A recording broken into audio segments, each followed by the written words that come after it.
Sutra Teratai yang Menakjubkan, Bab 10 Guru Dharma, Shinfasyang Sutra Teratai episode 1218, menyebarkan Dharma, membimbing dan menyadarkan para makhluk guna menjalankan aktivitas Buddha. Berjodoh untuk berdiam di dunia jahat, di mana kebaikan tercerai-berai dan kejahatan terhimpun, dinamakan dunia pada masa jahat dengan 5 kekeruhan. Para bodhisattva mendengarkan segala dharma, senantiasa dapat menerima dan menegakkan dharma, menyebarkan ke dunia, membimbing dan menyadarkan para makhluk. Sekarang ini kita berdiam di masa kekeruhan dan kejahatan. Ini karena benih sebab dan kondisi para makhluk terus mengakumulasi selama jangka waktu yang panjang dan lama. Ketika populasi manusia bertambah banyak, kerisauan dan ketidaktahuan masing-masing orang membuat mereka saling konflik, saling mengakumulasi. Jadi sekarang ini jodoh buruk merajalela di dunia. Era ini disebut dunia yang dipenuhi 5 kekeruhan, di mana benih sebab dan kondisi dari karma buruk terhimpun. Semua orang tinggal bersama di tempat ini. Di saat dunia penuh kejahatan, kebaikan akan tercerai-berai. Ini karena orang yang berpikiran baik telah berkurang. Bahkan orang yang berpikiran baik karena kejahatan secara bertahap akan memudarkan kebaikan hati orang. Kondisi kehidupan di dunia yang keruh dan jahat ini secara bertahap akan memudarkan niat pikiran baik orang. Jika kebaikan tercerai-berai, kejahatan akan terhimpun. Karena demikian, dinamakan dunia pada masa jahat dengan 5 kekeruhan, atau dunia yang dipenuhi 5 kekeruhan. Inilah terhimpun benih sebab dan kondisi di masa lampau dari kehidupan ke kehidupan, terus-menerus mengakumulasi. Tanpa benih sebab dan kondisi tidak akan berkumpul bersama di era yang sama. Ini karena memiliki benih sebab dan kondisi, tidak hanya berkumpul di era yang sama, juga hidup bersama di tempat yang sama. Jika tidak tinggal di tempat yang sama, juga akan ada benih sebab dan kondisi. Yang demikianlah akan membawa kita untuk berkumpul bersama. Demikianlah akan menarik terhimpun. Inilah jalinan jodoh yang sulit terbayangkan.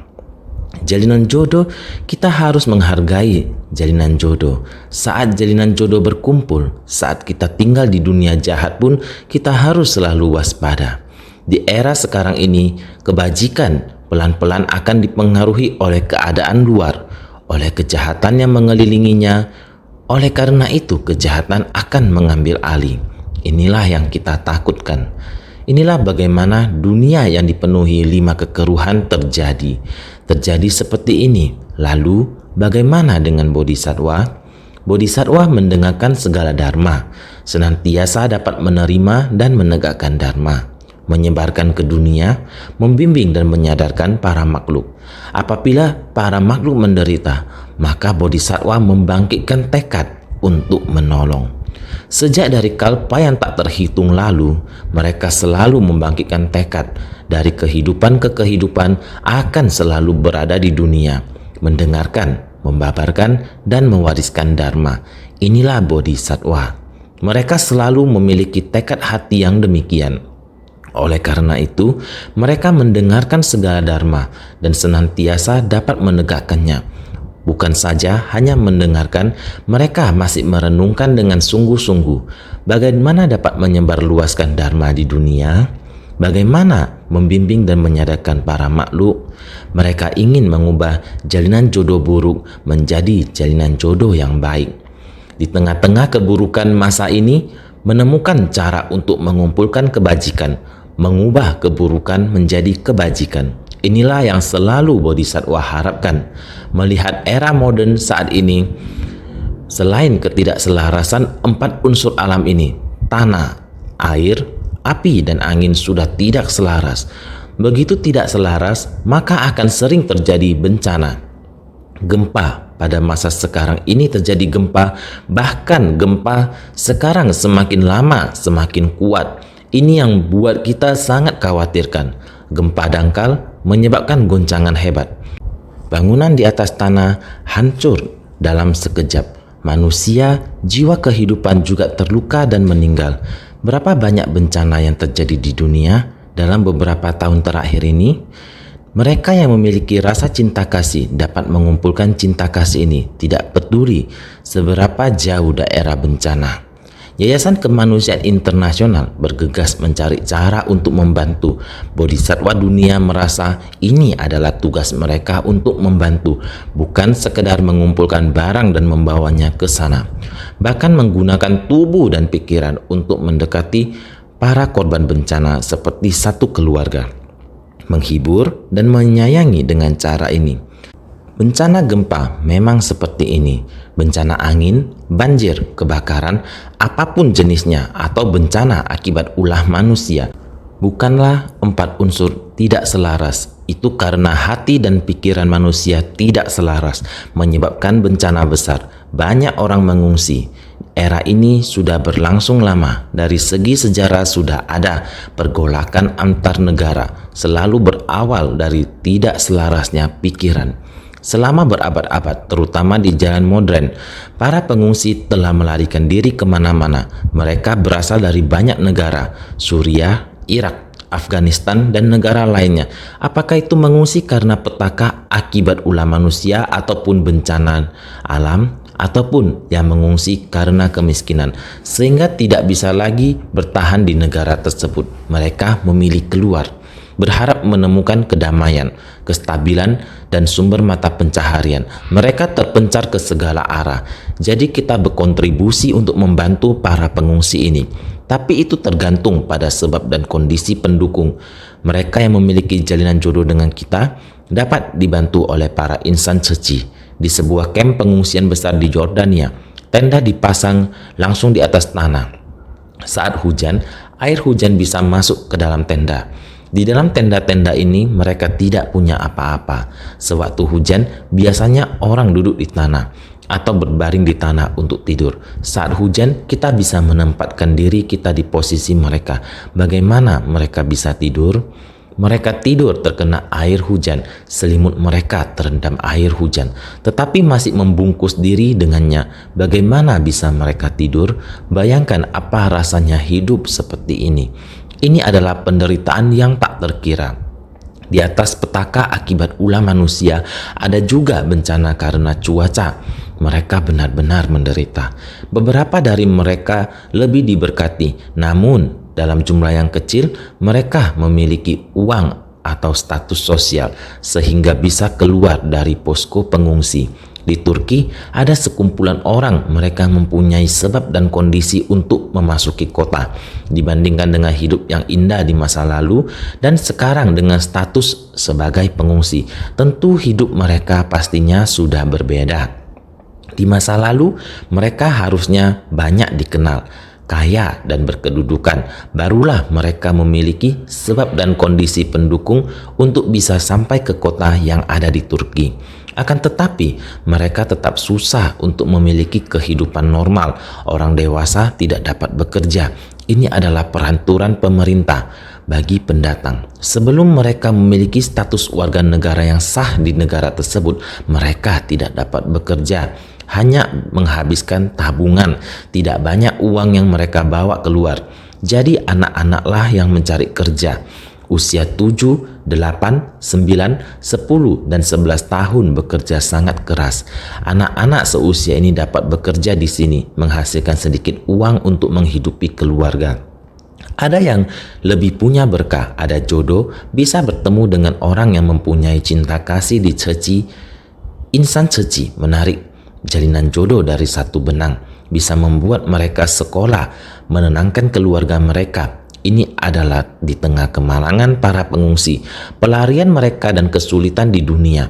Dalam kehidupan ada sedikit berkah, bisa dengan orang demikian bertemu. Ada jalinan jodoh begini, bisa membuat anak-anak bisa sekolah dengan tenang, menenangkan keluarga. Jalinan jodoh yang luar biasa, kebanyakan dari mereka sudah mencapai lebih dari jutaan pengungsi. Juga hanya ada berapa ribu anak-anak bisa mendapat kehangatan, kesempatan belajar. Ini adalah jalinan jodoh. Masih ada tahun 2016, negara Serbia, pengungsi sudah mencapai tempat sana. Negara ini menyerukan dengan sendiri datang memohon apakah Ceci bisa datang bantu karena jalinan jodoh ini. Oleh karena itu, kita juga masuk ke negara Serbia. Insan Ceci dari Eropa, ada beberapa negara, 7 atau 8 negara. Insan Ceci saling bergiliran mendampingi di sana, menjaga dan memperhatikan.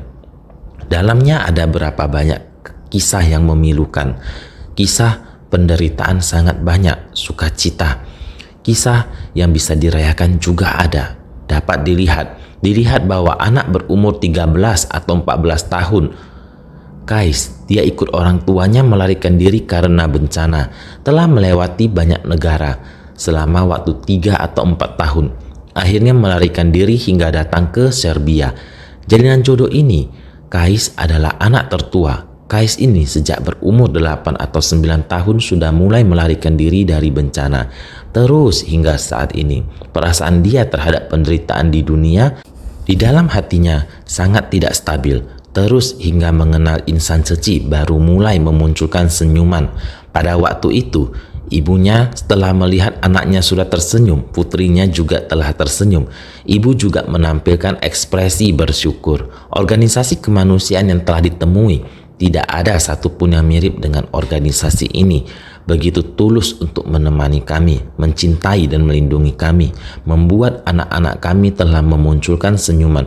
Saya juga sudah sangat tenang dan juga sangat bersuka cita karena anak ini, dia berkata di masa depan cita-citanya adalah berharap akan mendapat sangat banyak uang, berharap akan dapat sekolah, ingin sangat terkenal, ingin agar semua orang tahu kehidupan saya sama dengan kehidupan sebagian orang yang lain, yaitu kaya, terkenal, berpendidikan, orang yang sama dengan semua orang. Ini adalah cita-cita dari anak ini. Di saat ini, pergi hingga ke Jerman, bertemu lagi dengan insan Ceci, sangat bersuka cita. Jadi, pada Mei 2016, untuk upacara pemandian Rupang Buddha, Su Weichen mengundang keluarganya ke rumahnya untuk berpartisipasi. Seluruh keluarga datang dengan gembira. Ini kisah nyata tentang orang-orang dari Suriah bertemu orang dari Taiwan yang bermigrasi ke Jerman. Sungguh jalinan jodoh yang tak terbayangkan. Hidup di dunia yang penuh dengan kekeruhan ini, bisa ada jalinan jodoh bodhisattva untuk membimbing mereka. Jadi di tengah penderitaannya ada muncul dewa penolong. Mereka menstabilkan hidupnya dan membimbing hatinya. Ini memperjelas bahwa masih ada banyak orang yang memiliki cinta kasih di dunia. Agar anak-anak ini bisa melenyapkan kebencian dalam pikiran mereka, membantu mereka agar dapat bersekolah sehingga bisa sama dengan anak-anak lainnya dan bisa memiliki kehidupan yang aman di Jerman seperti keluarga lainnya. Bukankah ini adalah para bodhisattva? Karena setelah mereka mendengarkan Dharma dan mendekat ke Buddha Dharma, mereka memahami jalan bodhisattva di dunia. Kemudian membuka pintu hati mereka lalu bersumbangsi dengan cinta kasih di dunia. Beginilah cara mereka mendengarkan segala Dharma, senantiasa dapat menerima dan menegakkan. Mereka mendengarkan dan memasukkan Dharma ke dalam hati dan menerapkan ajaran ini di dunia untuk membimbing dan menyadarkan makhluk hidup. Mereka juga membimbing mereka untuk berpartisipasi di bulan Mei upacara pemandian Rupang Buddha. Mereka tidak berusaha mempengaruhi keyakinan agama keluarga dengan memperkenalkan jenis keyakinan agama lain. Mereka bersumbangsi dengan tanpa pamrih. Mereka datang dengan semua pemeluk agama lainnya. Tidak ada konflik, hanya cinta. Cinta ini membuat seluruh dunia menjadi satu, membantu mereka untuk memahami bahwa kita dapat hidup berdampingan di dunia ini dengan cinta. Meskipun berdiam di dunia jahat, juga dapat dengan menggunakan kebaikan dan cinta kasih untuk membimbing dan menyadarkan makhluk hidup. Inilah yang harus terjadi di dunia, agar dari kekuatan cinta ini dapat menumbuhkan kebaikan dan mengurangi kejahatan. Jika kejahatan bertumbuh dan kebaikan berkurang, maka kejahatan akan memupuk dan kebaikan akan tercerai-berai. Maka dunia ini tidak akan memiliki harapan. Jika kejahatan bisa dikurangi, maka kebaikan akan tumbuh. Ketika kebaikan tumbuh, kejahatan secara alami akan berkurang. Seolah-olah ada tarik-menarik antara yang baik dan yang jahat. Jadi, hanya ketika lebih banyak orang yang memiliki hati yang baik, barulah kekuatan cinta kasih akan menjadi lebih besar dan dunia menjadi damai. Mari kita lihat syair sebelumnya. Sekiranya ada seseorang yang dapat menerima dan menegakkan sutra teratai, engkau hendaknya tahu kalau orang ini diutus oleh Buddha. Berbelas kasihan pada para makhluk, orang-orang yang dapat menerima dan menegakkan sutra teratai, mereka melepaskan tanah murni dan lahir di sini karena berbelas kasihan pada para makhluk. Sutra teratai bab 10 Guru Dharma. Sama seperti waktu di Serbia, cuaca dingin, semua orang hidup nyaman di Eropa. Pergi ke Serbia selama lebih dari 1 bulan sangat susah. Tetapi menghadapi orang yang terkena bencana, mereka masih bisa hidup bersama dengan mereka di sana. Bukankah ini melepaskan tanah murni mereka? Karena berbelas kasih pada para makhluk, mereka pergi ke Serbia bersama dengan mereka melewati hidup yang sederhana ini. Lebih-lebih lagi, cuacanya di sana sangat dingin. Ini sangat sulit. Namun mereka rela melakukannya karena mereka bersedia menjadi utusan dari Tathagata. Berbelas kasih pada semua makhluk sehingga mereka orang-orang yang dapat menerima dan menegakkan. Orang-orang ini bersedia untuk menerima dan menegakkan prinsip kebenaran dari sutra teratai sehingga mereka bersedia melepaskan tanah murni mereka atau melepaskan sebuah keluarga yang damai dan bahagia. Demikian mereka mengeluarkan uang sendiri untuk penerbangan mereka sendiri, menempuh perjalanan yang jauh ke Serbia. Coba kalian pikirkan, bukankah ini adalah bodhisattva dunia? Bukankah ini melepas tanah murni mereka karena berbelas kasih pada semua makhluk sehingga mereka datang ke tempat itu? Hendaknya tahu kalau orang-orang demikian leluasa untuk terlahir dimanapun diinginkan. Di dunia jahat ini, mereka dapat secara luas membabarkan Dharma tiada tara. Sutra Teratai bab 10 Guru Dharma. Selanjutnya berkata bahwa hendaknya tahu kalau orang-orang demikian leluasa untuk terlahir dimanapun diinginkan. Setelah tiba di tempat itu, mereka sangat leluasa. Di dunia jahat ini, mereka dapat secara luas membabarkan Dharma tiada tara. Sama juga, mereka membangkitkan tekad dan membangun ikrar, bersedia melepaskan hidup yang damai dan bahagia. Mereka terjun ke tengah penderitaan orang banyak. Ini adalah kesukacitaan dan kerelaan mereka. Mereka bersumbangsi dengan sebersih niat yang damai dan leluasa. Ini disebut damai dan bahagia. Bersumbangsi di tengah orang banyak, melihat para makhluk dapat diselamatkan, sendiri merasa damai dan leluasa. Syair selanjutnya kembali mengatakan demikian. Hendaknya menggunakan wewangian bunga surgawi serta pakaian dari mestika surgawi dan kumpulkan mestika surgawi yang terbaik dan menakjubkan sebagai persembahan kepada orang yang membabarkan Dharma. Setelah aku parinirwana nanti, seseorang yang dapat menegakkan sutra ini di dunia jahat ini hendaknya diberi penghormatan dengan tangan beranjali, layaknya memberikan persembahan kepada Bhagawan. Sutra Teratai bab 10 Guru Dharma. Untuk memberikan persembahan kepada orang-orang ini, kita harus bersumbangsi. Setelah Buddha parinirwana, di dunia jahat ini orang yang bersedia menerima dan menegakkan sutra teratai, kita harus menghormati mereka, memuliakan, diberi penghormatan dengan tangan beranjali, memberi persembahan seperti memberikan persembahan kepada Bhagawan. Karena di dunia jahat ini, untuk membabarkan sutra teratai, mendorong dan menggerakkan ajaran yang bajik sungguh lebih mudah diucapkan daripada dilakukan. Sangat tidak mudah, maka diperlukan kesabaran, hati yang teguh, harus konsentrasi, batin tidak terpengaruh oleh ajaran jahat di luar. Maka kita harus menghormati, bukan hanya menghormati orang-orang ini, kita sendiri juga harus membangkitkan tekad dan membangun ikrar, sama seperti mereka menegakkan sutra, mengukuhkan keyakinan hati. Sama juga tidak boleh terpengaruh oleh ajaran jahat di luar, saling menghormati, saling bersumbangsi kekuatan cinta kasih demi para makhluk di dunia ini. Ini adalah bentuk saling memotivasi, saling berbagi, sama-sama mencintai dan melindungi. Maka ini adalah hendaknya menggunakan wewangian bunga surgawi sebagai petanda menggunakan hati yang penuh hormat. serta pakaian dari mestika surgawi. Ini adalah standar persembahan kepada Buddha. Kumpulkan mestika surgawi yang terbaik dan menakjubkan sebagai persembahan kepada orang yang membabarkan dharma. Ini merupakan penghormatan tertinggi dan tiada tara. Hendaknya menggunakan wewangian bunga surgawi serta pakaian dari mestika surgawi, dan kumpulkan mestika surgawi yang terbaik dan menakjubkan sebagai persembahan kepada orang yang membabarkan dharma. 6 jenis guru dharma dengan praktik benar yang benar-benar dapat menerima dan menegakkan sutra teratai ini adalah utusan Tathagata yang menjalankan aktivitas Tathagata, jadi layak untuk diberikan persembahan oleh para manusia dan dewa. Yang benar-benar dapat menerima dan menegakkan sutra teratai ini, mampu mengajarkan dengan benar 6 jenis guru dharma ini. Orang seperti ini sebenarnya tidak banyak. Kita harus membangkitkan perasaan penuh hormat, tidak hanya dengan ucapan, juga harus dilakukan dan dilakukan dengan benar. Lihatlah dunia, begitu banyak negara, para makhluk menderita. Lihatlah dunia, begitu banyak orang yang memiliki cinta kasih menjalankan 6 jenis dharma, yaitu berdana, sila, kesabaran, upaya semangat, samadhi, kebijaksanaan. 6 jenis metode dan praktiknya, mereka dapat menerima ini. Mereka melakukan dengan praktik secara nyata. Merekalah yang harus kita dihormati, tidak hanya sekedar hanya berkata, tidak mampu mempraktikkan secara nyata.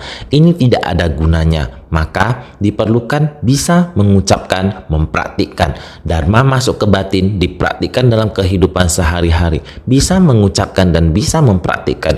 Mempraktikkan di jalan yang benar, bersumbangsi untuk orang banyak, menjadikan dharma sebagai guru. Artinya adalah kita menjadikan dharma sebagai guru kita. 6 jenis guru dharma adalah dapat menegakkan, dapat menyalin, dapat membaca dan melafalkan, dapat menjelaskan, dapat memberikan persembahan kepada sutra ini, dapat mempraktikannya dalam tindakan nyata. Dharma tersebut dapat masuk ke dalam hati sehingga menjadikan dharma sebagai guru, disebut sebagai 6 jenis guru dharma. Hal ini ingin menunjukkan bahwa semua orang dapat melakukannya. Bagi para praktisi perumah tangga pun sama halnya, yakni menjadikan dharma sebagai guru. Kemudian kita mempraktikkan dalam tindakan nyata. Maka hal ini disebut dengan 6 jenis guru dharma.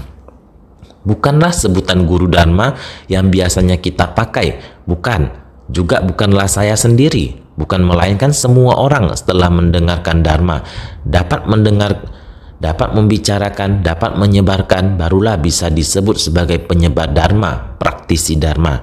Utusan Tathagata yang menjalankan aktivitas Tathagata.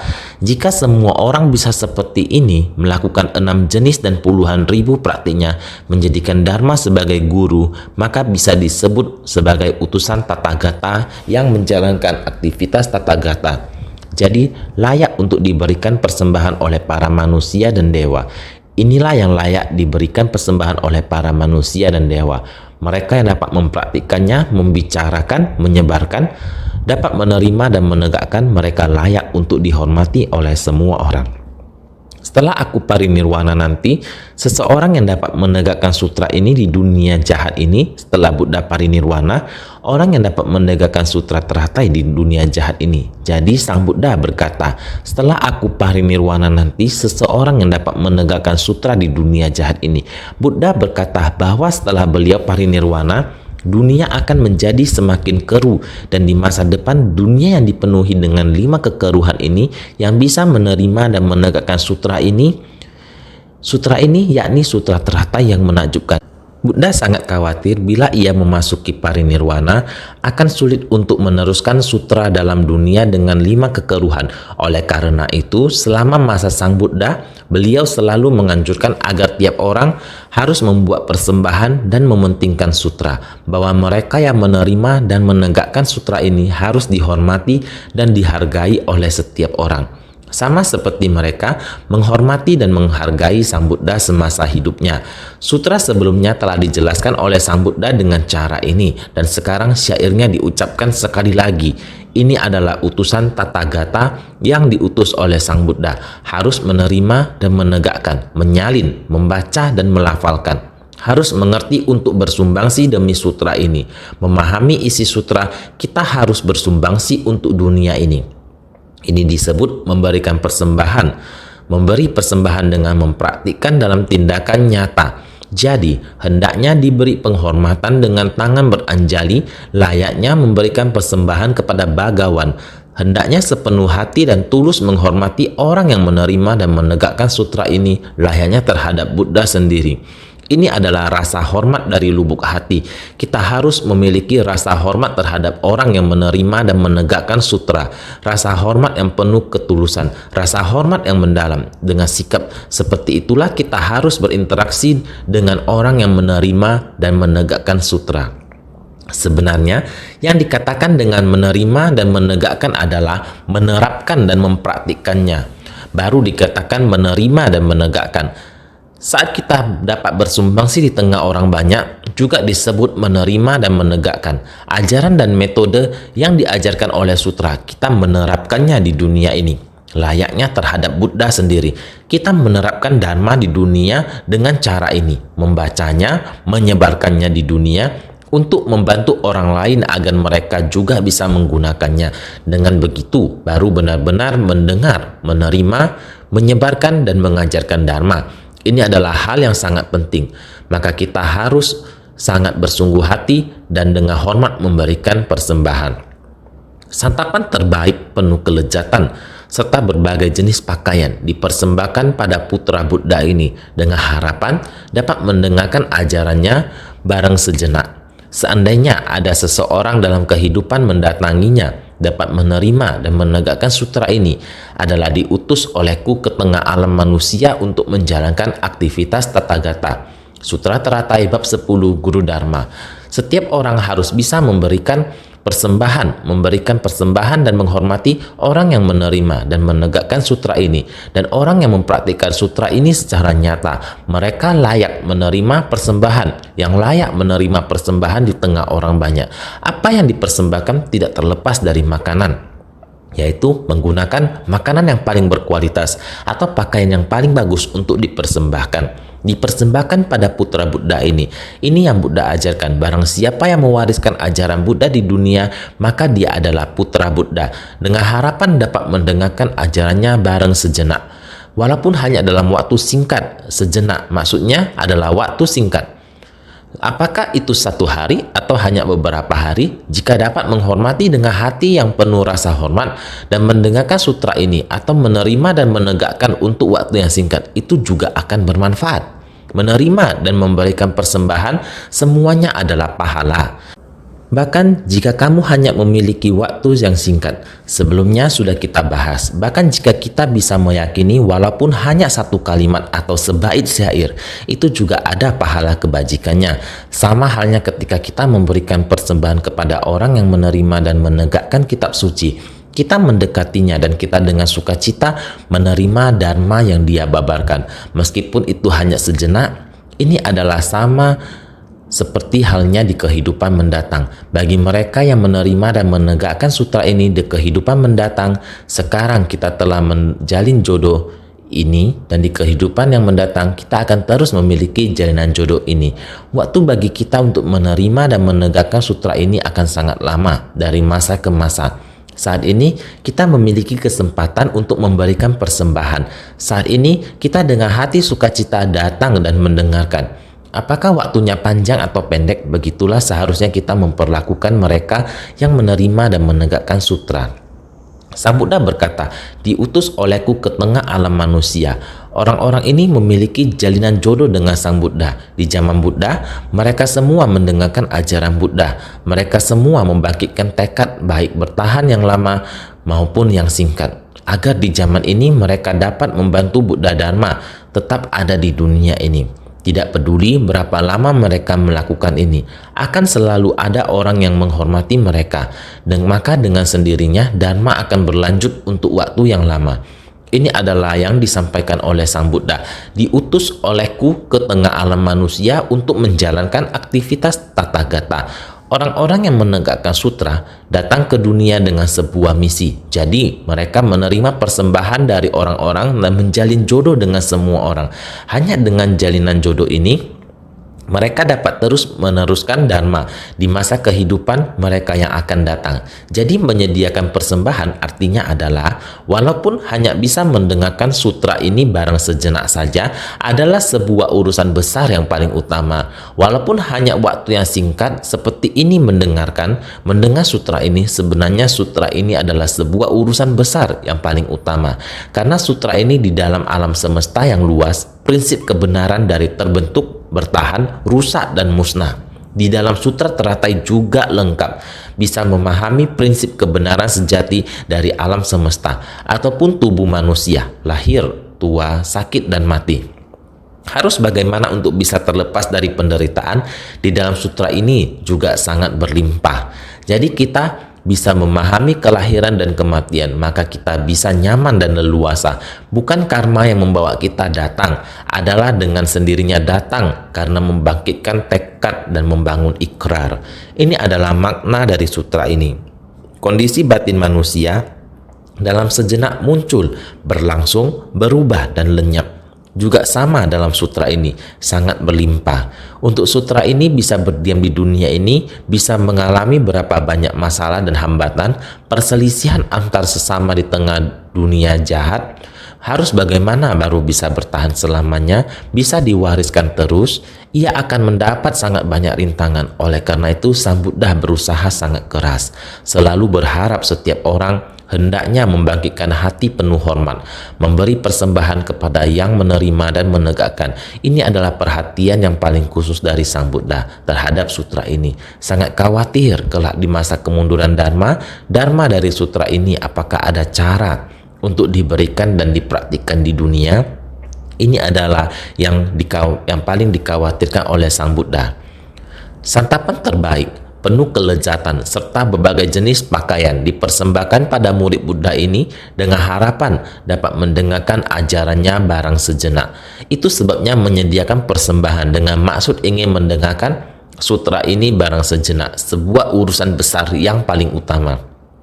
Mendengarkan barang sejenak artinya dapat mendengarkan sutra hanya untuk barang sejenak. Sejenak artinya sementara waktu yang singkat. Sejenak memahami arti dari sejenak. Sejenak adalah dapat mendengarkan sutra hanya untuk barang sejenak. Kita harus baik-baik menggenggam, tidak akan selalu dapat mendengar sutra ini. Sehingga kita mempunyai sutra ini, kita harus segera menggenggamnya. Sejenak artinya adalah sementara, sesaat, waktu dan jumlah sangat sedikit. Jumlah sedikit karena waktu kita singkat, dengan sendirinya dharma yang didengar juga sedikit.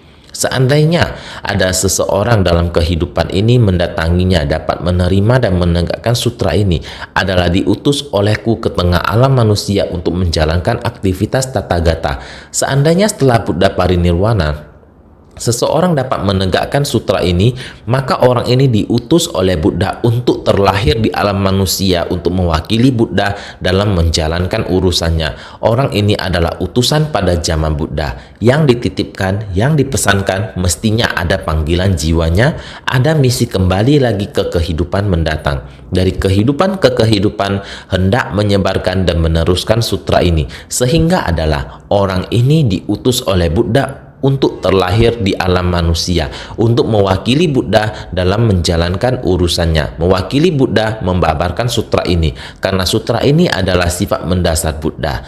Mulai dari mencapai kebuddhaan, sutra teratai telah ada dalam batin Buddha, hendak menyebarluaskan di alam manusia supaya semua memahaminya, menebarkan benih pada alam manusia. Ini adalah tujuan Buddha. Setelah membabarkan Dharma setelah 42 tahun, mengungkapkan harapan mendasar membabarkan sutra teratai. Maka sewaktu akan memasuki parinirwana, sangat perhatian pada sutra ini.